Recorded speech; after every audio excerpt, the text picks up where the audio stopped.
So before I start, I'm going to talk about my story. I'm going to talk a little, it's going to be a lot different than I usually speak because typically I'm talking about growing your business, etc. But today I'm not going to talk about that because I have to think about who's in the room. I think a lot of people use their story and the things that happen to them as the reason that they are not successful. Like, I can't be successful because my dad wasn't there. I can't be successful because my parents were drug addicts. I can't be successful because I didn't have money growing up. I can't be successful because my mom abandoned me. And a lot of people use their story as the reason that they cannot succeed, but for me, I use my story as the reason I must succeed. I've always been fascinated by the idea of like, what makes the difference, right? If two people are raised in the exact same house, with the exact same parents, and the exact same conditions, how can one person go on and achieve incredible things with their life, and then another person ends up riddled with addiction? What makes the difference? I have a tattoo on my arm and it says, when you change the way that you look at things, the things that you look at change. And so today, my intention is to shift your perspective. And I wanna wake something up inside of you that I hope doesn't go back to sleep. So I'm Brian. Hi. Hi everyone. Hello. I was born into a lower middle class family. And I wanna talk a little bit about my story and my upbringing because I think I wanna paint a picture of where I came from to where I'm at today. And when I say lower income class family, like we were the type of people that we went to church and we were the family that got the hand-me-downs from all the other members of the church. We were constantly at the food banks. No one in 2 generations of my family attended university. 75% of my family didn't graduate high school. When I graduated high school, I was the first one out of all my aunties and uncles. There was only one other person that graduated high school other than me. We used to get evicted literally every 3 to 4 months because my family couldn't afford to pay rent. And this was just normal to me. Like I was just like living that's my sister. We were just living that life. That's just what we did. We were just moving house to house. We didn't know what was going on. We were just like, had each other's backs though. That's what's up. Yes, we did. By the time I was in grade 6, I had attended 6 different elementary schools. So my entire life was chaos. I didn't understand stability. I didn't have a man in my life. My dad wasn't around. The men that we did have in my life were abusive. My mom was just not very present. And I was also born into a family that doesn't exercise. And so that's why I think this room is super important, because I'm gonna tell my story and how I was able to change and shift my life. How many of you guys have kids? The decision that you guys are making to be in this room and to put yourself first means that you are putting your children first. Means that you are teaching your children how to exercise, how to move their body, etc. Because for me, like, I was just doing what I was taught. We just ordered pizza every night. I'm a kid. I love pizza. I'm gonna eat it, right? But it's like the decisions that we're making right now and how we're showing up and how we're doing the Zoom classes and how we're doing that stuff in our living room and our kids are seeing that, you're literally giving your kid a blueprint for success. And so that was me in high school, or in junior high, sorry. That was me right there. That was that guy. And looking back on that photo, I always felt like an outcast my entire life. I always felt like an outcast. I was the only black member of my family. So I remember when I was around like 8 years old, I started asking my mom, I'm like, why is Alicia white and I'm not? And even at 8 years old, I didn't really I knew something was off, but at that time you just don't know. And my mom would never give me a straight answer. And my mom would always say, your dad died in a car crash in Africa. And even at 8, I knew that was I was like, I don't believe that. I don't believe that. But at 8 years old, there's not really much you can do. So I just rebelled. She told me my dad died in a car crash and I didn't believe her. And so I was like the worst kid. I refused to listen to her. I knew she was lying. I would yell, scream, throw tantrums. I'm sure you remember a lot of those. And it got to a point where my mom could no longer tolerate me as her son. And so I was in the living room, I was throwing a tantrum, and my mom and my stepdad were sitting upstairs. I remember my mom's like, I've had it, I'm done. So she goes, she grabs me by the collar, she pulls me to the phone, she calls my grandma, and she's like, if you don't come pick this kid up right now, I'm gonna send him to foster care. And I was 8 years old, and I remember this, it's like burned into my brain, and I was just like crying and crying and crying. 30 minutes later, my grandma arrived. My mom had packed all my stuff into 2 garbage bags, and my grandma was just on the porch, and she grabbed me, she was crying, she grabbed the garbage bags, and we just drove off. And I remember being in the back seat of that car as an 8-year-old kid and just looking at the house that I lived in with Alicia, looking at the house that I lived with my mom, looking at like my family's house. And after my entire life feeling like I was an outcast, getting cast out by my own mom was the most painful experience you could ever put a kid through. And I held a lot of pain. I held a lot of pain for a long time. That like anger, and you know, Zach and Julie are actually gonna be talking about this a lot, but that anger was just in my body for so long, and it literally was driving me. And it was like I was in so much pain, but I just refused to show it. So I was just like the worst kid. Like I was stealing, I was lying, I was cheating, I was drinking, I was smoking weed, because I was just in pain. And that's the thing, right? I think that the benefit of me getting the opportunity to speak to a bunch of mothers in the room is understanding like how you show up for your children is how they're gonna show up for you. And I just needed to be seen. And I'm lucky that I have my grandma, and I'm lucky that she took that kid in, because if it wasn't for her, like I just wouldn't be the man that I am today. But I was just angry. I didn't have stability. I didn't meet my father until I was actually 26 years old. Fun fact, 26 years old, I get this DM from this dude on Facebook. And he's like, if your mother is Karen and your auntie is Sharon and your grandma is Joan, I have news for you. And I like looked at this dude's profile picture. I was like, get that out of here. I'm like, that doesn't happen. Like that doesn't happen. It was the weirdest thing. So I just didn't reply to him for a good 3 months. And then finally I was like, okay. I'm willing to have a conversation with you, but we need to get a DNA test before we do anything. So we ended up getting a DNA test, and he is my dad, and he's actually awesome. We like my dad. Yeah. So as I started to get into my teenage years, I struggled to find my identity. I did not know who I was. And just like Kirst talked about today, when we struggle to find our identity, I was seeking validation and seeking pleasure from other people. And I was doing whatever I could to fit in. And for me, fitting in I was the fat kid that got made fun of. And I thought that was cool. I was like, well, I guess I'm just the fat kid that people make fun of. I just thought that was it. The first girl that I fell in love with didn't love me back. How dare she, by the way. And I got put in the friend zone a lot. I was a funny guy, but I was also the fat kid that people liked to make fun of. Like that was me. That was who I was. That's how I identified myself. A turning point in my life was when I asked a girl out in front of all my classmates, and she laughed in my face and said that she was not interested. And then I went home and I cried, and in that moment, I was crying into my pillow. I made a decision. Write that down. Make a decision. I made a decision. I'm gonna lose the weight. I just made a decision. See, that's the thing. I think that people really forget how powerful it is to just make a decision. I'm gonna lose the weight. I'm gonna get happy. I'm gonna do whatever it takes to get myself to the next level of success. I just made a decision. And at 13 years old, you can bet your ass I didn't understand exercise science, but I did understand put running shoes on, go for a run. So that's what I did.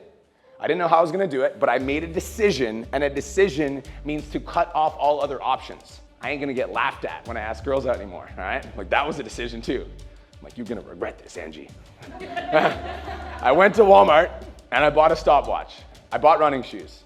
And at 13 years old, I put running shoes on for the first time, and I decided to do a lap at the trailer park that I lived in. It was about 2 kilometers around. It took me 30 minutes, but I wrote it down, and every single day my goal was to beat that. Write that down.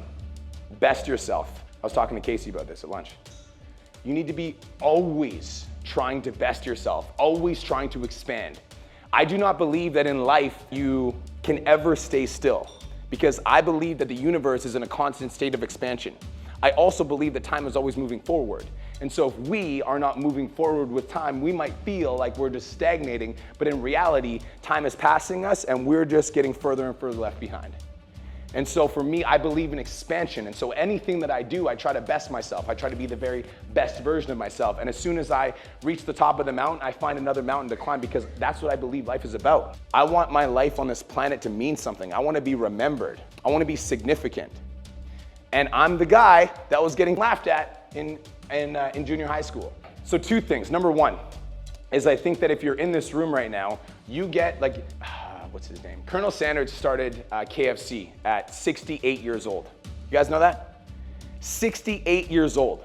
I think that so many people use age as an excuse to not go all in on their goals. So every single person in this room could literally do anything that they wanted with their life if they just made the decision. So that's number one. It's your responsibility to step into your power and find out how powerful you could actually become if you went all in and you always expanded. But number two, raise your hand if you have children. Where's Haley? What are your grades in school right now? All A's? What grade are you supposed to be in? 10? What grade are you actually in? 11 and 12. How many jobs do you have? 2. It's my responsibility as a man to be a leader for this family. It's your responsibility as the mom of the family to show your children what it's like to go after your dreams, to go all in, to not compromise, to never sacrifice. Never sacrifice yourself, never sacrifice your goals, and to go all in because your children are watching you. So not only do you have a responsibility to yourself, like Kirsten said, but you also have a responsibility to the people that are looking up to you. So it started with running, and I did that for 30 days. And after 30 days, I was running around the trailer park. I decided I should probably stop eating junk food. So then I started learning that drinking more water helps you lose weight, so I started downing 4 liters of water a day. The summer of grade 8 to grade 9, I lost over 30 pounds in one summer. When I came back to school, people thought I was the new kid. Like, who are you? I was like, I was here last year, so I was just fat. You guys didn't notice. That was grade 8, and that was grade 9. People literally thought I was a different kid. They're like, where'd you move from? I was like, from being fat, all right? I don't know what to tell you. See, what you guys see is a physical transformation, but what you don't see is what happened inside of me. Losing 30 pounds woke something up in me that has never gone back to sleep. A dog, a beast, an animal, somebody that realized that if I can do one thing, I can also do other things. Which is why I truly believe that fitness is the foundation for success in life. That's why I love coaching personal trainers. Because I know that every single personal trainer that I get to help, like I help Kirsten grow our business, look who we are right now, right? That's dope. I love that. Because I know that I get to make a positive impact on the planet because I truly believe with every ounce of my being that physical fitness is the vehicle for transformation. And if you don't know what you want to do with your life, if you literally just make the decision that you are going to get in the best shape of your life, I promise you everything else in your life will start to get better too. Because I believe the way that you do one thing is the way that you do everything. And again, fitness is one of those things, it's hard to measure personal development, right? Like, how do you measure your happiness? How do you measure your level of happiness, your level of fulfillment? Those are very hard things to measure, but the benefit of fitness is there's a lot of things that you can actually measure. And I think having a unit of measurement for your progress is super important because you can start to feel successful along the way, even before you get there. Like Alicia, you've lost over 100 pounds, and every single pound that you lose feels good. And you know you have 100 more to lose, but you're like, I'm losing weight every single week. So fitness gives you a benchmark, a vehicle to track. I realized that if I can transform my body, then I can also transform my mind. I realized that if I can transform my mind, I can use that to transform my life, which meant that I could create the life that I wanted in my mind and I could turn it into my reality. I believe that you can do anything that you, write this down, set your mind to. You must set your mind. What does mindset mean? This word gets thrown around a lot. I think people don't actually fully understand. To set my mind on something is to make a decision that this is how I am going to think. This is what I am going to do. That is setting my mind. I'm choosing a target, I'm choosing a destination, and I'm making a declaration that my mind will only operate at that place. Every day is the best day of my life. Every single day. Why? Because it's the only day I'm ever going to be alive. That's a mindset. I've set my mind to that target. And so when I am acting out of alignment with what the mindset that I have chosen to embody, I call myself out. I'm like, I'm not allowed to complain about stupid shit, because every day is the best day of my life. That's my mindset. That's what I choose to identify with. I'm setting my mind. I'm identifying with a different version of myself. Does that make sense? Yeah. I also believe, and this is really important, I think this is super important, I believe that you are not your thoughts. You are not your thoughts. I believe you are the person that observes your thoughts. I am the person that sees my thoughts. I am the person, I am not my mind, I am not my thoughts. I am the awareness that sees it all. And so if I am the awareness that sees it all and I can see the thoughts going on in my mind, I can choose what do I identify with and what do I not. And I can make the decision that I'm going to identify with thoughts that are going to get me close to my goals. And here's the hard part. A lot of us have been so conditioned to accept our thoughts and our limitations and our limiting beliefs that we almost identify with them because it feels good to get sympathy when you talk about all the things that aren't going right and your friends validate and you're like, yo, that's not, I get that.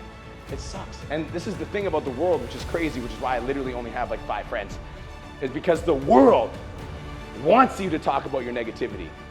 You gossip with your homies and they're like, oh, I know, I'm struggling too. This economy sucks. Inflation, gas prices, economy.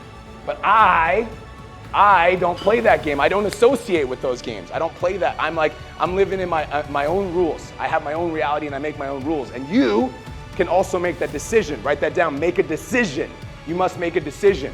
Most people use their story as the reason that they will never be successful, and I use my story as the reason that I must become successful. Because I wasn't given anything.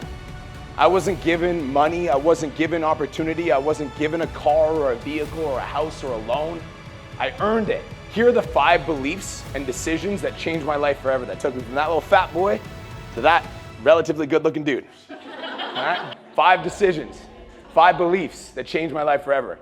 Number 1, forgive them for me, not for them. This one is very difficult because to this day, my mom and I do not have a good relationship. And my whole life, I tried to forgive her and because 21, 22, 23 years old, here's what happens is when you have unresolved trauma in your life, in your childhood, from your past that you don't deal with, what happens is it manifests in ways that you don't want it to.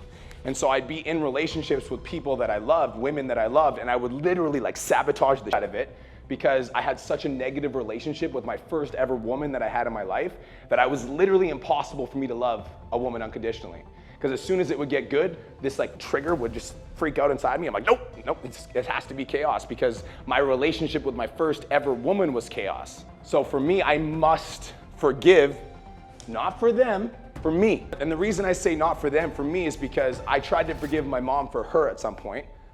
But the truth is, you can't change people that don't want to be changed. And so my mom, there was a period in my life where I was trying to build a better relationship with her and I was really trying to let her in. So Kirsten and I are getting married and I'm like, I'm gonna invite her to my wedding. She's my mom, she should be at my wedding, she should come. And 2 weeks before my wedding, she texts me and she's like, I can't come to your wedding because I have a craft show that I need to attend that weekend. I'm her oldest son. And for me at this point, I was like, I'm so used to my mom's bullshit. I was like, whatever. I still don't hold on to anger towards that.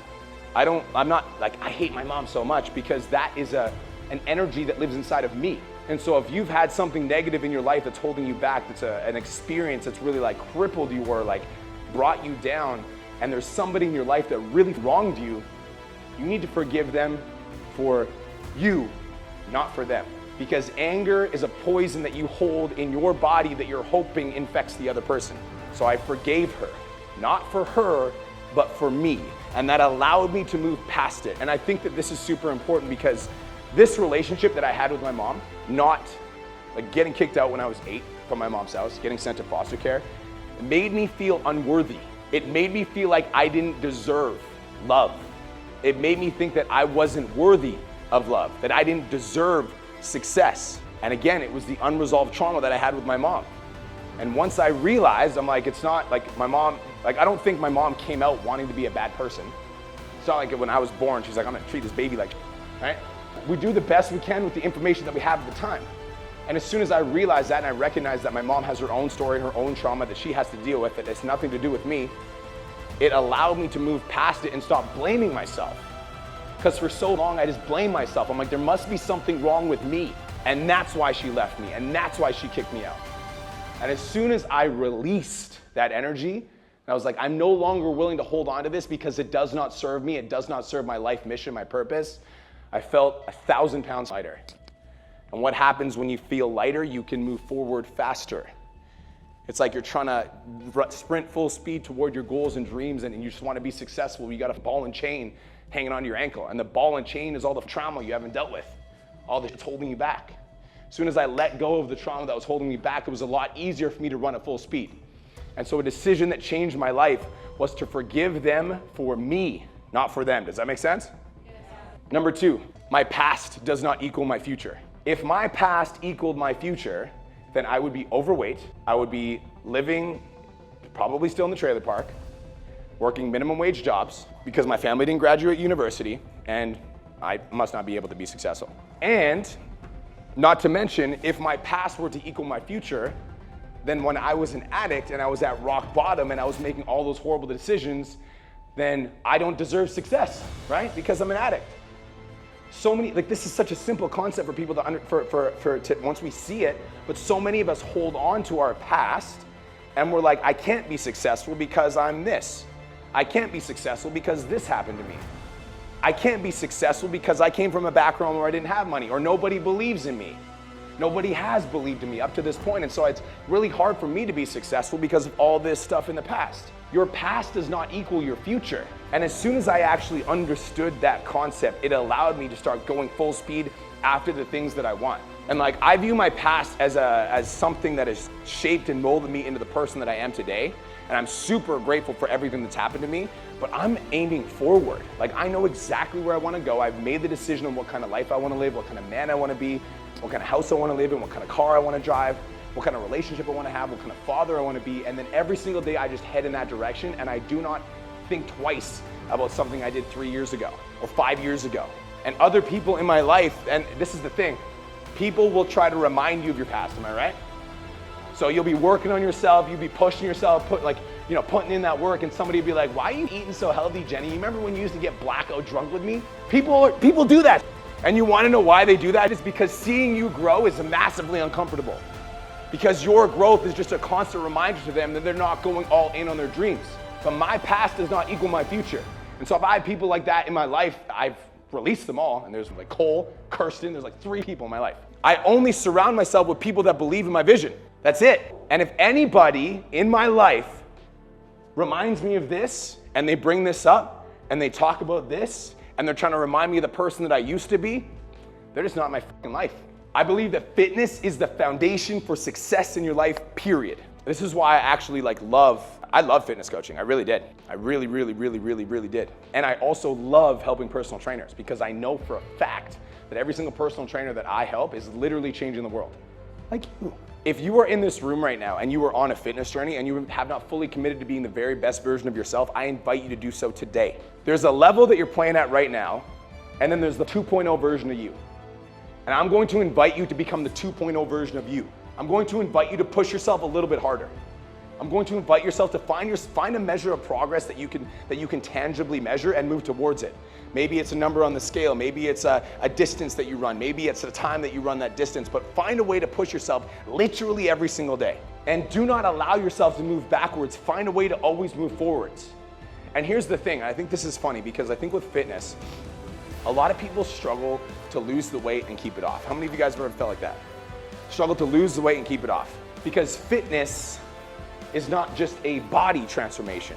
Your past does not equal your future, right? That was number 2. But most people, what they do is when they start to get in the best shape of their life, they're like, oh, that looked good. God damn. I haven't always looked this good.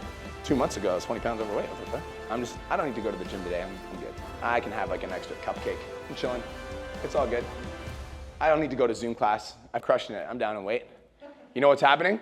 It's your old self that's like, hey, come back here. And so what we need to do, like fitness is a foundation in life. Not only do we need to change our body, but we also need to change our what? Our mind, yes. We need to change our mind.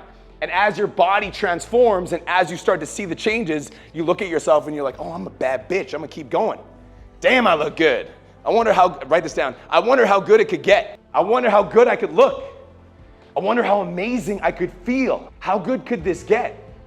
And as I'm starting to achieve success, not only do I keep moving forward, but I keep imagining how much better it could get. I'm jacked. What if I got super jacked?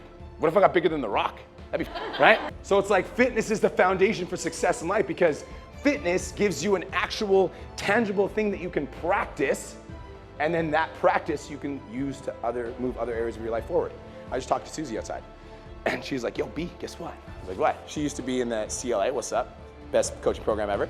And she told me she's building a photography business. And she's like, I just wanted to tell you, last year I did like $5,000 in photography, is that what it? This year she secured $40,000. $40,000. But listen, she started with fitness, got in great shape.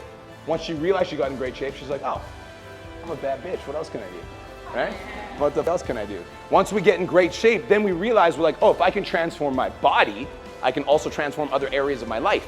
and then we start transforming other areas of your life. And the reason that I love using fitness is because, again, you can tangibly measure it. I can see it. I can see the progress happening before my eyes. It's hard to see how happy you're getting, right? We can't see, we don't have a unit of measurement for how grateful we are. It's impossible, but you can measure fitness. And that's why I like it so much, because you have a tangible measuring tool. Number 4, if one person has done it, that means that it's possible. And if nobody's done it, it means I'm gonna do the impossible. But I didn't put that on there because I was trying to do one line for each one. You play a pivotal role in your child's development, whether or not you are aware of it. And oftentimes it's the small conversations you have with your kids that actually matter. So the reason that I lost weight is, yes, I cried into my pillow because I got rejected. We're not talking about that. The reason that I lost weight is because when I cried that day, my auntie pulled me aside. She's like, you know what? She's like, your uncle, when he was your age, he lost like 30 pounds and he got really jacked. And I was like, what? She's like, yeah, Uncle Darren, when he was in high school, he was overweight. He started doing pull-ups, started doing push-ups, started going for runs, and then he got really jacked. And then he went back to school and all the girls loved him. And I was like, okay, that sounds good to me. But she told me, she's like, there's somebody in our family that's done it. It's been done before. She's like, I bet you could do that too. And then she would always tell me, she would always say things to me, and this is why it's super important, how we really nurture and we bring our kids up. She would always tell me this one quote that stuck with me for my entire life. You have so much potential. You have so much potential. You could do anything you wanted. You have so much potential. You have so much potential. You have so much potential. She would always say that to me, you have so much potential.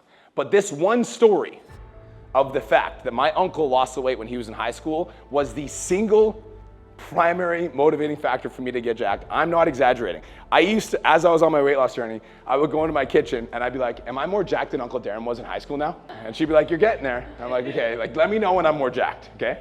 Let me know when I'm more jacked. But that gave, if one person had done it, that means it can be done. I view everything in life like this. Who here has ever heard me say I'm gonna be bigger than Gary Vaynerchuk? It's happening, I promise. Because if Gary Vaynerchuk exists, that means that it's possible. That's how I view my life. And so if one person is doing it, if Kirsten is inspiring you right now, if she is doing it, that means it can be done. And if it can be done, why can't you do it? Right? Why can't you do it? And maybe you don't want to lead a room full of 60 women like Kirsten is doing, but maybe there's something in your life that you know you've wanted to chase, you know you've wanted to go all in on, you know you've wanted to pursue, but you've held yourself back. But if Kirsten has achieved her dream, why can't you? If one person has done it, that means that it's possible. And it doesn't matter how big or abstract or obscene the goal is. Because when I was a drug addict, I used to write on this little piece of paper, this Microsoft Word document, I'm gonna be a multimillionaire, I'm gonna have this nice house, I'm gonna own a gym, my wife's gonna be beautiful. Fun fact, okay? This is how crazy vision is. I literally wrote in this vision that I was going to have a business partner that was that was hard, that called me on my I literally wrote that. I read that to Cole like 3 years ago. I manifested you. I manifested you, bro. Manifested you. There you go. I manifested you. If one person has done it, it can be done. Number 5, this is important. I'm gonna let you read it and then I'm gonna tell you what it says. Your level of success will never outgrow your self-worth. Your level of success will never outgrow your self-worth. I think that so many of you in this room are so afraid to say what you actually want and what you're worth, and that's why you're not getting it. Your level of success will never outgrow your self-worth. And this is a big conversation, okay? But part of it is, if there's unresolved emotions that you have inside of your body that you're holding on to, that has been holding you down, those feelings of unworthiness are holding you back from success. That unresolved trauma is holding you back from success. You need to let that go. You need to process those emotions. That's part of it. But another part of it is, write this down, be delusional. I'm literally delusional, I promise. When Kirsten and I first started dating, my business was still growing, and I would write down these goals, and I'm like, I'm gonna make $100,000 in 1 month. And she's like, that's a little. And I was like, no. I was like, I'm gonna make 100. But I was delusional enough to actually believe that I could do it. And even though, write this down, even though the evidence wasn't there, I still believed. If the evidence isn't there, you stop believing. Your level of success will never outgrow your self-worth, which means we have to learn how to let shit go. But also, what it means is you need to love yourself enough to admit to yourself what you want and then tell yourself that you deserve it. Like, I deserve to be successful. I deserve to feel good. I deserve to be happy. I deserve to grow. I deserve to have a relationship that serves me. And when you start to say it at first, if you haven't been telling yourself this, it's going to feel like a lie. And the reason it's going to feel like a lie is because it's the opposite of what you have been telling yourself. You've been telling yourself you don't deserve it. You've been telling yourself you're not worthy. And this is the thing, right? We don't tell ourselves this consciously. It's not like we look at ourselves in the mirror like, you piece of... What ends up happening is it's just unconscious thoughts that are coming up that we haven't worked through, that we haven't resolved, and then we just identify and we attach ourselves to them. We're like, I just feel unworthy all the time. But what if you started to shift that conversation, and what if you started to say to yourself, like, I deserve to be successful? What if you started to say to yourself, I deserve to lose weight. I deserve to feel confident in my own skin. I deserve everything that I could ever want. You will never outgrow your self-worth. And self-worth for me is, who do you see when you look in the mirror? Not your physical body. Like, who do you see? Do you see somebody that's determined, passionate, intense, loving, or do you see somebody that's a failure, that's let people down, that's hurt people, that's lied to people? Because whatever you see when you look in the mirror, and this is not my journey, this is yours, whatever you see when you look in the mirror, you are going to continue to manifest that. The world without is simply a reflection of the world within. And that's why when we change the conversations that we start having with ourselves, we change the things that we start thinking about ourselves, we change the way that we view ourselves. When we change the way that we look at things, the things that we look at change. So I got that tattooed on my arm, to constantly remind myself that this is a game of perception. Reality is just happening to us. It is our perception of it that makes it positive or negative. And most people go their entire life living unconscious. They're just going with their habits and rituals that their families taught them. My family taught me this, and so this is the job that I got, and this is what my body looks like, and this is what I eat like, and this is how I talk. Most people never wake up and just make a decision on what kind of person they want to become, who they want to be, how they want to show up in this world, what they want their life to mean, what they want their kids to grow up watching and like seeing and like acting like. Like, I want to make a decision on what kind of life I want to live, and then I want to start following through on my word on that. And that is a choice. Write that down. It is a choice. You get to decide. You are not living in this reality where you are just given this life and you're just unconsciously moving your way through it, and then one day you die and that's it. At any point, you could like wake up and be like, yo, I'm gonna change. Everything from this moment forward is gonna be different. And that was the decision that I made. When I was overweight, I didn't know how I was gonna do it, but I made a decision that from this moment forward, my life would be radically different. And guys, like, I'm straight up, I'm like an anomaly in my family. They're like, how the f did you do that? Like, I'm like a psychopathic. They didn't even believe that I was rich until I went there in a Lamborghini. They're like, okay, fucking touche, okay? But I broke free because I get to decide. I just decided I'm worth more. My life is worth more. My presence is worth more. I have more value to give. I have more to offer. And I just started showing up in that energy every single day, and that is why I achieve success. I think that's my last slide. That's it.